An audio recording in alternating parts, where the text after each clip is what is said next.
جس کا دل مسجد کی طرف لٹکا ہوا ہے وہ آدمی اللہ کے عرش کے سائے میں ہوگا. نماز کی طرف ایسا دل ہونا چاہیے. اب چوتھا آدمی کی طرف آئیے, چوتھے شخص کی طرف آئیے. 3 ہو گئے نا, بار بار گنا رہا ہوں تاکہ یاد ہو جائے.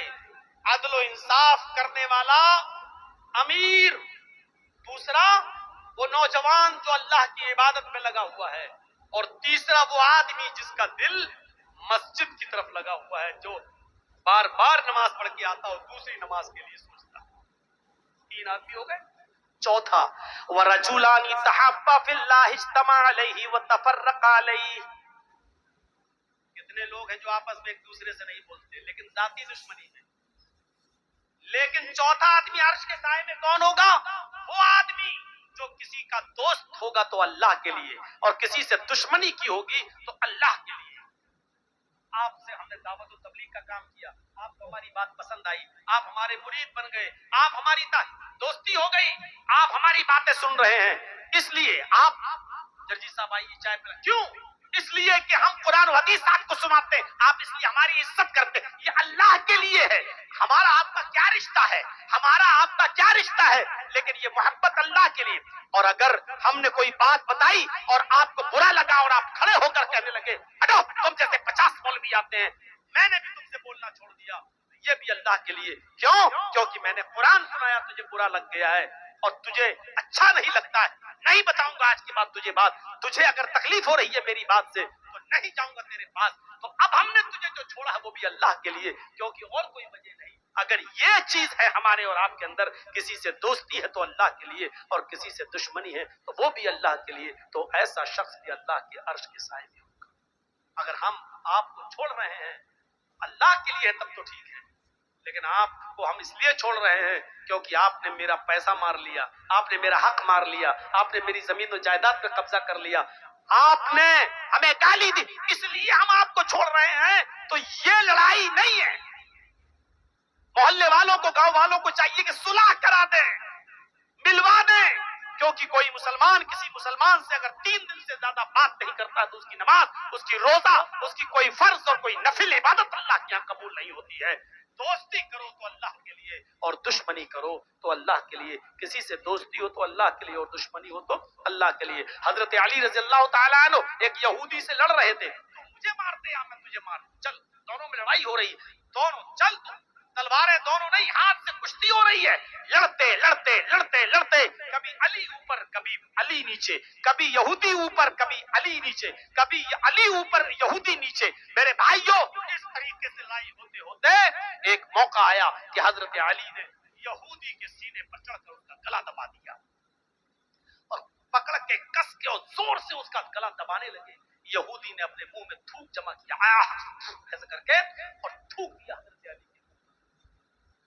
حضرت علی نے ایسے تھوک کو صاف کیا اور غصہ آیا حضرت علی کو اور زیادہ, کمینہ تھوک رہا ہے, اور کس کے اس کو دبانا چاہا. ابھی تو جب دبا رہے تھے, لیکن جب اس نے تھوکا تو اور غصہ آ گیا, لیکن جب اور غصہ آیا تو اس کو چھوڑ دیا. چل بھاگ جا, میں نے تجھے چھوڑ دیا. وہ پیروں پہ گر گیا, کہنے لگا امیر بھائی علی میری سمجھ میں نہیں آ رہا, میں نے جب تھوکا تو دیکھا آپ کے چہرے پر کہ آپ کو اور غصہ آیا, اور میں نے بھی سمجھ لیا اس غصے میں تو آپ نہیں بچیں گے, لیکن جب آپ کو زیادہ غصہ آیا تو آپ نے مجھے چھوڑ دیا, یہ کیا بات ہے؟ حضرت علی نے کہا جب میں تجھ سے لڑ رہا تھا تو اللہ کے لیے لڑ رہا تھا, میں تجھے مارنا چاہتا تھا اللہ کو خوش کرنے کے لیے, لیکن جب تو نے میرے چہرے پر تھوکا اور میرے چہرے پر تھوک پڑا تو مجھے اور غصہ آیا. یہ غصہ اللہ کے لیے نہیں تھا, یہ میرا ذاتی غصہ تھا. میرے اوپر تھوک رہا تو یہ میرا ذاتی غصہ تھا. اگر اس غصے میں تو مارا جاتا تو وہ اللہ کے لیے لڑائی نہیں ہوتی, وہ میرا ذاتی انتقام ہوتا, وہ میرا ذاتی بدلہ ہوتا, اور میں ذاتی بدلہ نہیں لیتا. جا میں نے چھوڑ دیا, اللہ کے لیے لڑ رہا تھا تب تک ٹھیک تھا. اللہ کے لیے لڑائی لڑ رہے تھے, جب اس میں ذاتی غصہ شامل ہوا تو چھوڑ. ذاتی دشمنی نہیں ہونی چاہیے. ان 4 چیزوں کو نوٹ کریے, کیونکہ 5ویں چیز جو ہم بتانے جا رہے ہیں وہ آج ہمارے معاشرے اور سماج کا سب